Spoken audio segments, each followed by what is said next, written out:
from the very early morning. We talked about Vedas, Rigvedas, and I'm not much familiar about Vedas and other else, but at least I want to be a drop in the oceans in these regards. I had contributed a few much about the mountain-related studies, but entirely new for me about Vedas, and Rigveda is for the new. I'm Ram Hari Dhakal, and I'm associated in IR campus under Tribhuvan University, Kathmandu. The title is Rigveda and Himalaya, healing practices in Himalaya region. There is no actual history because we are talking about the prehistory, that when Vedas started, right? We came to know that somewhere 1,000 years ago. I had the concept that some 4,200 years ago, like that one. At least we know that it is the Ved is the oldest literature. Among them, Rigveda is the first one, right? And which developed Hinduism later under this philosophy, under this ideology.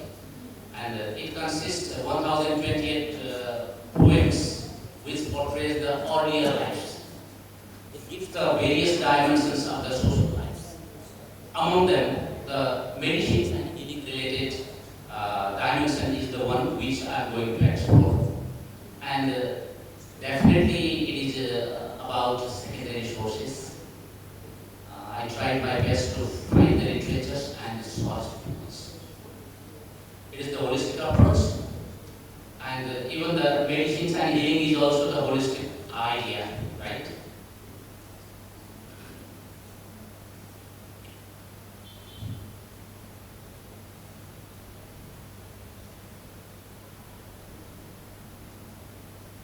And the objective is to explore the overview of healing practices mentioned in Rigveda and the Himalayan regions.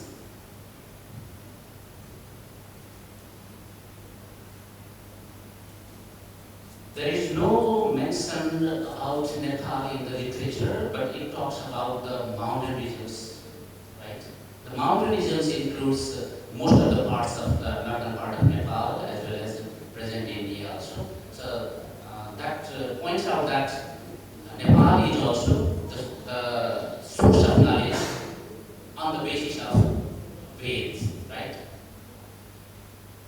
Rigveda mentions about Sapta Sindhu, the land of seven, the Saraswati River, the notable rivers, believed to be originated from the Himalayan regions, associated with the ancient Hindu Saraswati civilizations that may be in Nepal. Rigveda refers various tribes and communities living in the northern parts. Some tribes and communities are in today's Nepal. Nepali populations are also included in it. It contains hymns dedicated to mountain deities, right? And the Himalayan regions of Nepal is the home to several pilgrim sites. Most of the sages had meditated there and gained knowledge in the mountain regions, which is in present Nepal. Rigveda is composed in Sanskrit language, and that has influenced many languages in the world and even Nepali language also. The source of language is Sanskrit. Talking about the healing practices, different healing practices were there for their survival even in the past, right? Dev Vaidya is mentioned that he is described as the master physician and an expert in healing who could cure the effects of leprosy, fever, and deformities at that time. Ushadi Sutta, among the various suttas we talked before, Ushadi Sutta is the first documentary literature based on plants and botanically and pharmacologically, right? Various sages, blah blah blah, are the persons who gave the contributions in developing, discovering and recognizing the various herbs as the medical herbs. And we shouldn't forget Ayurveda, one of the Upaveds, right?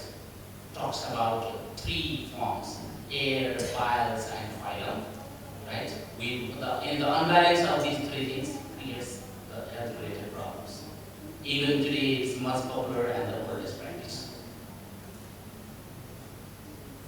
The major health problems of that times are mentioned there, especially the skin-related illness of the body, which we call jaundice, heart disease, leprosy, fever, and physical deformities were the problems of that times.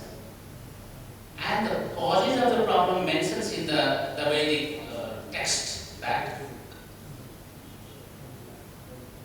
wrath of various gods, maybe the angriness of the god, and supernatural power, and the noxious acts of the demons or sinful acts, something like that. Result of these three things are mentioned there. And I'm talking about the healing process, use of various kinds of plants and animals available and explored in the mountain regions, where even today are used. For example, we know that Yasha Gomba, which is already found, but Sanjeevani is yet to find. And various mantras were used. Mantras definitely was very powerful during that times. And even today also, Tamil used, various shamans, Tamil actually use mantras that times also, to make the god happy or to control the evil power. Mantras were used. And mental well-being is the next process, right? To make mentally sound. The mental soundness creates bodily soundness. That's why for the mental health as well as for the physical health, it was used.